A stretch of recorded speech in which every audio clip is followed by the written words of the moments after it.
सुरेखराज रेसिपीमध्ये तुम्हा सर्वांचं अगदी मनापासून स्वागत आहे। आजच्या व्हिडिओमध्ये आपण होळी स्पेशल एकदम मऊ आणि लुसलुशीत अशी पुरणपोळी तयार करणार आहोत। तत्पूर्वी तुम्ही जर आपल्या चॅनलवरती नवीन असाल तर व्हिडिओला लाईक आणि चॅनलला सबस्क्राइब करायला विसरू नका। चला तर रेसिपीला सुरुवात करू।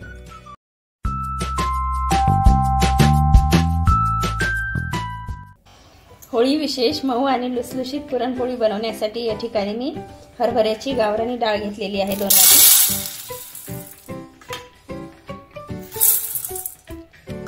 आता आपण 1 ते 2 पाण्याने स्वच्छ धुवून शिजवायला घालूया।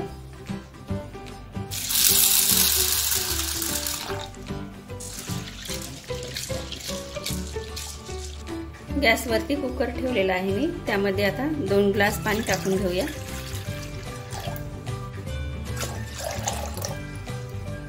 आता या पाण्यामध्ये आपल्याला डाळ धुवून घेतलेली टाकून द्यायची आहे।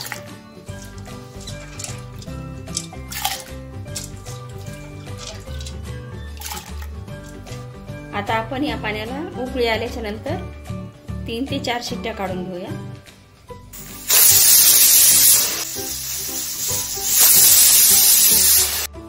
बघा अशा प्रकारे आपण 3 ते 4 शिट्ट्या काढून डाळ शिजवून घेतलेली आहे। आता आपण पुरण पात्रातून काढून घेऊया।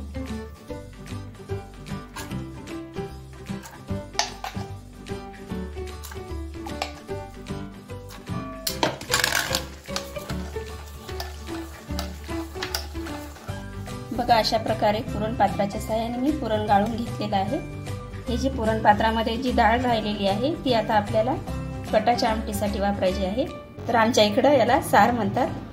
तर आता आपण कटाच्या आमटीसाठी हे सारण ठेवून देऊया।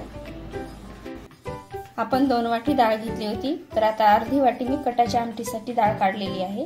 तर आता सर्व मिळून 1.5 वाटी पुरण आहे। तर यामध्ये आपल्याला 1.5 वाटी साखर लागणार आहे।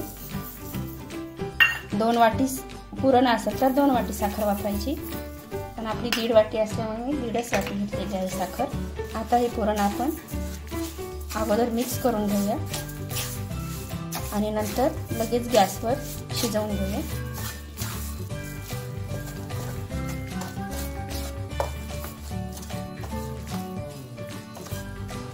पुरण आपल्याला एकसारखं ढवळत राहायचं आहे, कारण तळाला बसू नये यासाठी आपल्याला सारखा चमचा फिरवत राहायचा आहे। आता हे पुरण शिजवायला आपल्याला जवळपास 15 ते 20 मिनिट लागतात। पुरणामध्ये आपल्याला खाण्याचा थोडासा चिमूटभर कलर टाकून घ्यायचा आहे रंग येण्यासाठी।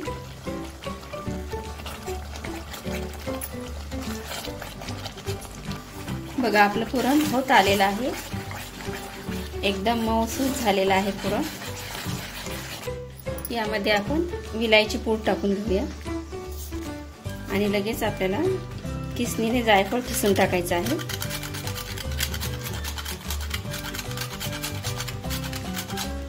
पुरणामध्ये जायफळ आणि विलायची टाकली की एकदम छान सुगंध येतो पुरणाला, त्यामुळे आपल्याला यामध्ये भरपूर अशी जायफळ आणि विलायची पूड टाकून घ्यायची आहे। बघू शकता आपलं पुरण एकदम छान झालेलं आहे। आता आपण कणिक मळून घेऊया। आपण या ठिकाणी 1 वाटी कणिक घेतलेलं आहे। यामध्ये आता थोडंसं मीठ टाकून घ्यायचं आहे आणि उंडा मळून घ्यायचा आहे पाणी टाकून थोडं थोडं।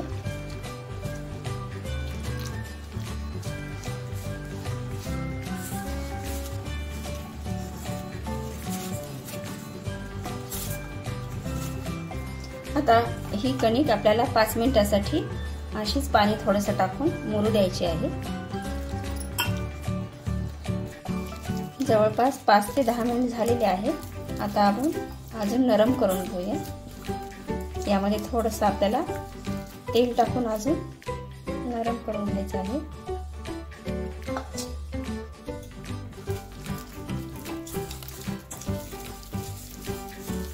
कोणी कोणी यामध्ये मैदा देखील घालतं, पण आपण काही मैदा नाही टाकलेला, गव्हाचंच पीठ घेतलेलं आहे।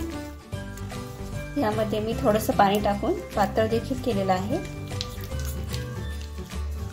आता पूर्ण एकसारखं आपल्याला मिक्स करून घ्यायचं आहे 2-3 मिनिट, जेणेकरून आपली पोळी एकदम मऊ आणि लुसलुशीत होईल। बघा अशा प्रकारे आपला उंडा मळून झालेला आहे। ह्या पद्धतीने जर उंडा केला तर आपली पोळी एकदम मऊ आणि लुसलुशीत होईल, कोणत्याच ठिकाणी फुटणार नाही। आता आपण याला अजून थोडंसं तेल टाकून फेटून घेऊया उंडा। जवळपास मला 2 चमचे तेल लागलेलं आहे, या अगोदर 1 चमचा आणि आता 1 चमचा।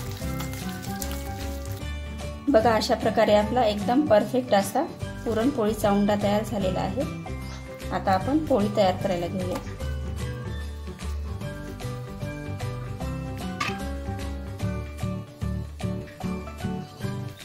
बघा अशा प्रकारे आपल्याला पुरणाचा गोळा बनवून घ्यायचा आहे। तुम्हाला ज्या आकाराची पोळी करायची त्या आकाराचा आपल्याला पुरणाचा गोळा बनवून घ्यायचा आहे।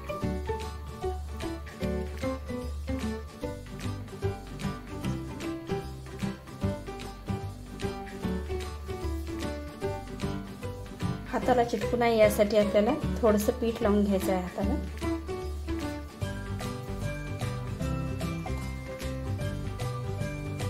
आणि पिठामध्ये बुडवून पोळी लाटून घ्यायची आहे।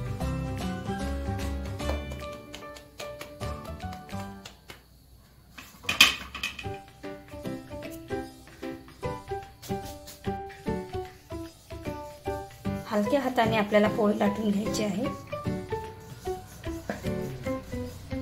आपण जी रेग्युलरची पोळी लाटतो त्यापेक्षा हलक्या हाताने पोळी लाटून घ्यायची आहे, नाहीतर फुटण्याची शक्यता असते।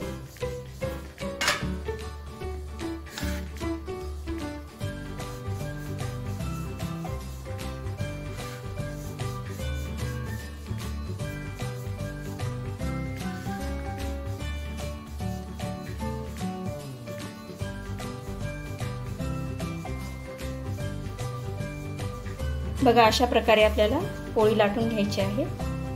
तवा गरम झालेला आहे, तव्यावरती तेल टाकलेलं आहे थोडंसं मी।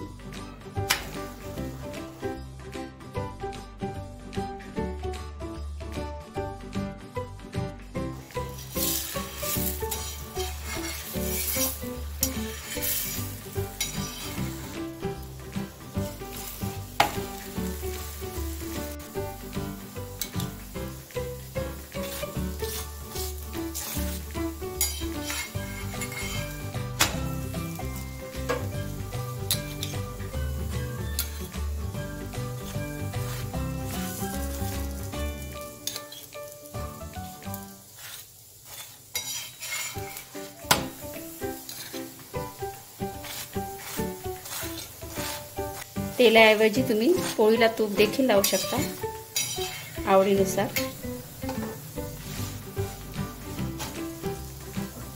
बघू शकता आपली पोळी एकदम छान फुगलेली आहे, पोळी भाजलेली आहे। आता आपण काढून घेऊया। बघू शकता एकदम छान लुसलुशीत अशी आपली नरम पोळी झालेली आहे। अशाच प्रकारे आता आपण सर्व पोळ्या तयार करून घेऊया।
बघा अशा प्रकारे आपल्या सर्व पुरणपोळ्या तयार झालेल्या आहेत। आता आपण लगेच सर्व करायला घेऊया।